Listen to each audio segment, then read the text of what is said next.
distinguishes our firm is, in my view, work ethic, and we have a lot of experience here. I think that the more work an attorney is willing to put in, the more hours they spend in the office, the better outcomes they'll get for their clients. I think that's some of the advice that I got when I was starting out, was essentially, it doesn't really matter how smart you are. If someone else is willing to outwork you, they can potentially get a better result, advocate better. So we just work our asses off. That's what I'd say. We work really, really hard. And if we have a case where we're not getting the result we want, we'll dig harder and just put in all the time that we can to try and get a good outcome for our clients.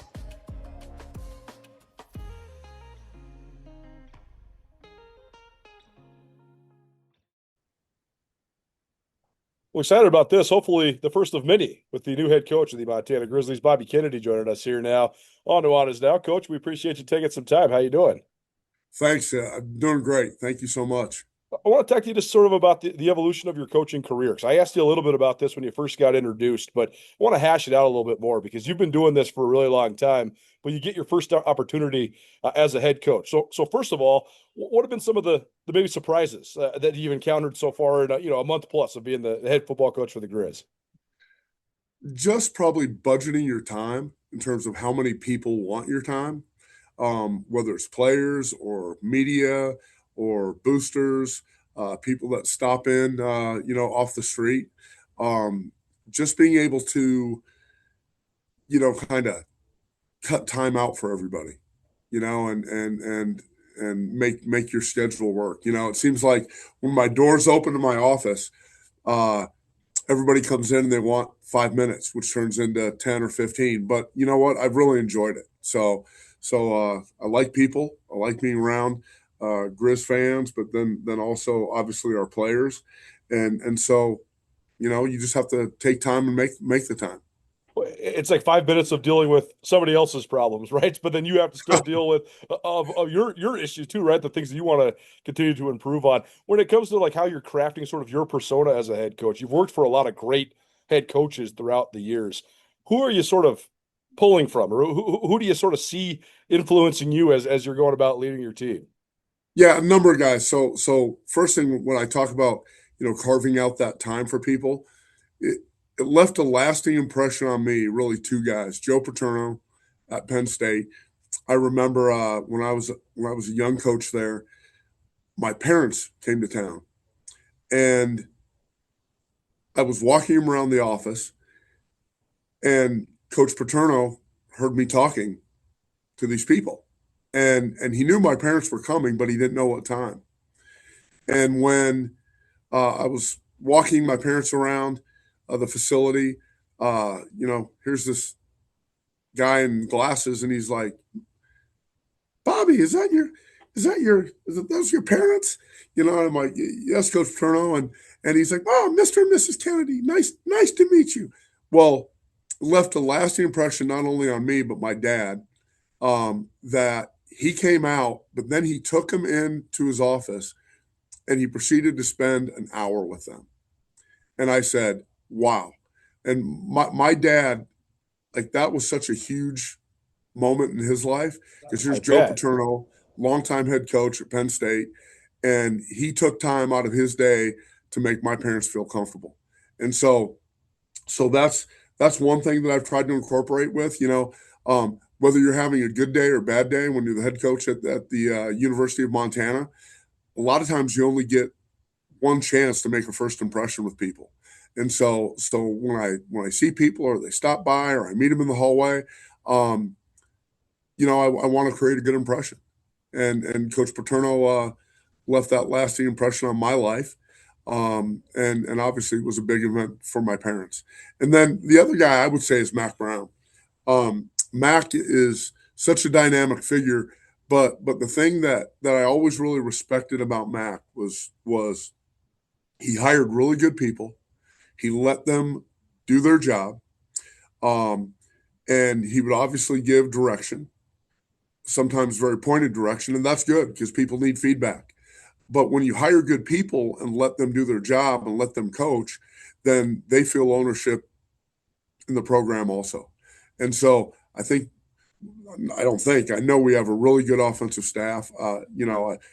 Brent Pease has had such a big impact on me in a year, but also Rob Fennessy. And, we brought on Dom Dasty and Brent Myers, experienced guys that demand from the players, but hiring good people. And then, when the change happened with our defense coordinator, defensive line coach, it was a great chance for me to hire a guy in Eric Sanders that I knew was really good from my time at Stanford. And he took a leap of faith when he left and wanted to be defense coordinator and kind of run his own show, but then also be able to bring Jalen and Wes and then also have Kim on the staff is really valuable. So, hire the right people, let them do their job, coach the kids hard, but also, be more of a kind of a manager of the entire program, because just like we talked earlier about, my time is pulled in a million different directions. And so you have to trust those guys that you hire. At Holloway and Hulling, we deliver the results that Griz fans deserve. If you've been charged with a criminal offense or a DUI, we will fight to defend your rights. If you've been injured in an accident, we have the offense to get you the compensation you deserve. Choose the right team. Choose Holloway and Hulling for proven criminal defense and personal injury legal services, a proud partner of Grizzly Athletics. Visit us soon at our new downtown location or check out our website for more information. Drink a beer and support a Griz athlete. DraftWorks is a longtime favorite of beer enthusiasts across the Treasure State, and DraftWorks has created a sessionable, delicious lager that donates part of every sale to the name, image, and likeness efforts at the University of Montana. Up with Montana Lager is a crisp, effervescent beer that pours pale straw in color and greets you with an inviting malty aroma, and it's crafted with Griz athletes in mind. If you're headed to the tailgate or stocking up to watch football, give back to the NIL Collective at the University of Montana by drinking Up with Montana Lager, proudly created by DraftWorks Brewing.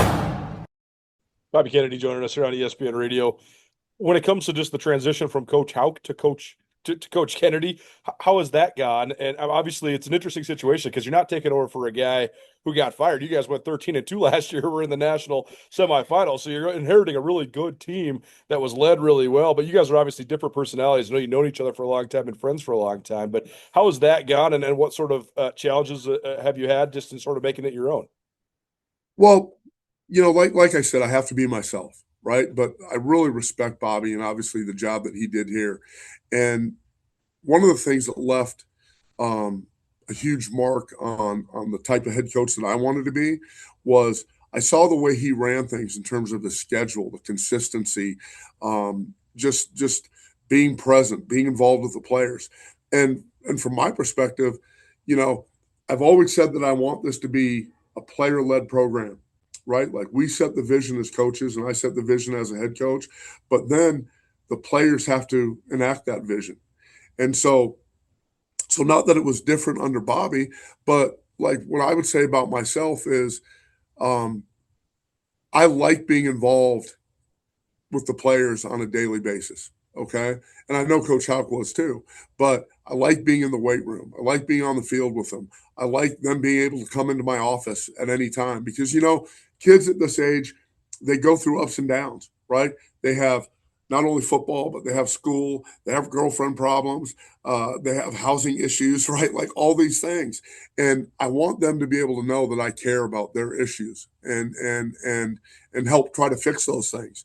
Because my goal as a head coach is when guys come here and play for me and represent, the University of Montana, I want them to look back and say, gosh, not only am I glad that I went to the University of Montana and played, Griz football, but I'm really glad Coach Kennedy coached me because he cares about me, he demanded of me, and he helped mold my life in the future. So that's really kind of my personality. I like being involved with players. I love the recruiting aspect of things. And I use the term, the family you choose, a lot, and I've done that for a number of years. But it really is when you are invested in kids and they decide to come to your program, now you're in this relationship and you chose us and we chose you. How do you make things work? There's going to be ups and downs. There's going to be struggles. But, if you keep at it, things are going to work out in the long run. The one other potential influence I wanted to ask you about was Joe Glenn, because he's a guy you played for way back in the day in Northern Colorado, but he brought a national championship to Montana. And in fact, the last national championship that Montana has won. Have you ever had a chance to talk to Coach Glenn about the opportunity you have in Montana? I know his health is sort of up in the air right now, but Sure. An unbelievable guy and a really well-loved guy around the state. Yeah, and let me tell you this: he's loved by me also. Like Yeah. we've had a couple of conversations since I took on this role, and the thing that has always impressed me about Joe, and is number one, he's a guy once again that I knew he cared about me as a player. Okay, I knew he cared about me as a person. I knew he cared about me as I knew he cared about my family, and so he's left a definite impression on my life, but also just he was a guy that would never forget a name. Okay. And that when you call him, the first thing he does is he asks about, how's your wife, LaShonda? He knows her name. Okay. How are your folks doing? Right. And it was that personal connection with him that I think guys really wanted to play well for him. They wanted to play hard for him. And then the, being out in the community, I know he was a great guy in the Missoula community and around the state because he did care about this program and he cared about getting to know people, and he's such a great guy. And like you said, I know he's going through some downs right now, but you would never know it because he always has that great dynamic personality. One of the best stories we have about Coach Glenn, 2023, we were doing the show and he was on live and the power went out, but our generator kicked on. So we were able to stay on the air, but we couldn't go to a commercial break. So I said, Coach, can we keep you here? And he goes, I'll tell stories for as long as you want. So he told stories for 45 minutes on live radio till we got the power back out. It was awesome. One of my favorite moments of my career. Bobby Kennedy joining us here on Nuanez Now. So let's talk about the here and now. You mentioned Brett Myers. That's one spot I'm really interested in your football team is the offensive line. You obviously lose a ton of seniors there, but you bring in a guy with, more years coaching experience than I've even been alive. He's been doing it for about 50 years, and he's had a lot of great offensive lines, especially in the Big Sky at Weber State. So just tell me about that group. You have a new coach leading the way, but also a whole bunch of new faces. How do you think it's gone, and what are you looking for out of that offensive line so far this spring? Yeah, so we're looking for continued development. And what I've seen out of that group, I mentioned it the other day when I was being interviewed, that they've put back-to-back days that have been really good. I see growth out of those guys. I see improvement every day. Monday when we came back from spring break, they started a little slow, but then yesterday in practice, they did a great job. And talking about Brett Myers, we coached together at the University of Washington. And so I've worked with him before, very comfortable with him. But what's great about him is he's technique driven. He's also very sound on what he teaches. He demands. But the same thing, right? Like if you demand, and kids don't think you care about them, then sometimes they go in shells. Okay. Well, the thing that I know about Brent, because I saw this at Washington, he's been great places, ASU, Louisville. You mentioned Northern Arizona, Weber State. He's a really good, sound, technical coach. But the thing that I think he brings to the table for our program is that he can push these guys and demand, but they know he really cares off the field also. Yo, Tara, what up, E? What's going on? Man, those are some nice medals. Yeah, man, these are hard to come by. Yeah, well, I've got 2 of them. Well, that's nothing like going to March Madness, though. We did go to a national championship. Okay, guys, whatever. Let's just get on the Montana party bus and head over to Press Box for lunch. Yo. Nuanez Now and Skyline Sports, covering Montana athletics and the Big Sky Conference better than anybody. The Montana Party Bus and the Press Box are also proud supporters of Montana athletes. Hey, cheers to you guys, man. Cheers to Montana. Cheers to chasing more championships. Is a will you marry me in your future? Or maybe you do it all over again. Hi, I'm Brian Toon with Jewelry Design Center, inviting you to come see the largest selection of Will You Marry Me in the state of Montana. The brightest diamonds of every shape and size, unique settings built to last, and skilled jewelers on site offering free sizing and maintenance for life. because that's how long we want to be your jeweler. Jewelry Design Center in Missoula, on Brooks, across from the Montana Club. What do you think of the opportunity some of those young guys have? Because the Montana obviously has recruited well on the offensive line in recent years. Those guys have sort of just been waiting their turn and building up their bodies. But now you have a whole bunch of third-year sophomore, fourth-year junior type of guys that are sort of vying for spots there. So what do you think of the opportunity those guys have to sort of solidify your front? Yeah, huge opportunity because, number one, obviously everybody knows about our quarterback and our running back and things like that. I mean, we are going to be driven by that offensive line. As they go, we're going to go. And like I said, I see just really good improvement out of those guys every day.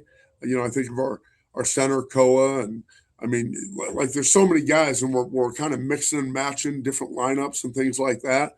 But I'm really encouraged, and the thing that really impresses me is they work. They work. They work. They know nothing's going to be given to them. They got to get better every day. And so I'm really encouraged by those guys, and I can't wait till it's all said and done. I think people are going to be really happy with that group. On the other side of the ball, the defensive front obviously going to be a huge priority for you guys as well. And with a little bit of a scheme change, what have been your impressions of that? And I know maybe there's probably some guys that are playing sort of new roles there, maybe moving around a little bit. So what have you seen from that? And then what's sort of your priority there on the defensive front? Yeah, so one of the things that we've kind of emphasized, we like the guys that we have on the defensive front, but one of our goals is going to go out and try to get some bigger guys, and then the guys that are in the defensive front, we've got to put some weight on because we've got really good linebackers. I think our secondary is going to be really solid, but we need those guys to plug those holes, the run lanes in the front and then rush the passer, but we need to free up our linebackers. And so if we can get those guys bigger and obviously stronger, and I think like Dan's done a great job in our weight room, but if we can get those guys bigger and stronger and then add a few more pieces with some size, I think people will be really pleased. Well, last question for you here today. We can catch up on some of the other stuff maybe a little later on here in spring, but when it comes to your role as the head coach, I mean, you've been on the offensive side of the ball your whole career. You're an offensive guy. When it comes to evaluating the whole team, but specifically the defense, how do you go about honing your process for sort of knowing who's doing what and who's thriving in certain positions? So what's really interesting? I kind of learned a lot from David Shaw, okay, especially in the recruiting process. For example, our process for recruiting is, the area coach looks at guys, and then the position coach, and then our defense coordinator, then they meet as a staff, and then they bring those guys to me. And whether it's on the field or in recruiting, right? Like I had an opportunity in the past to evaluate defensive guys. One of the reasons why I've always liked to not just position specific recruit is it was a great opportunity for me as a coach, as a young coach, to learn how to evaluate defensive players, right? And recruiting those guys and then bringing them to the defensive staff. So what I'm doing is I'm taking that knowledge that I gained from the past when I recruited defensive players. And we also asked the defense coaches, hey, what are the 3 or 4 things that you're looking for? So then when you transition to the field and they're here, right, are those guys doing the things that you're asking them to do? And can they do the things that we're asking them to do? So like I said, I learned a lot from David Shaw in terms of defensive evaluation, and I've tried to apply that. Bobby Kennedy here on Nuanez Now, 102.9 ESPN Radio. Coach, we appreciate the time, and we'll catch up soon, but thanks for being here today. Hey, thanks so much. It's always good to be on with you.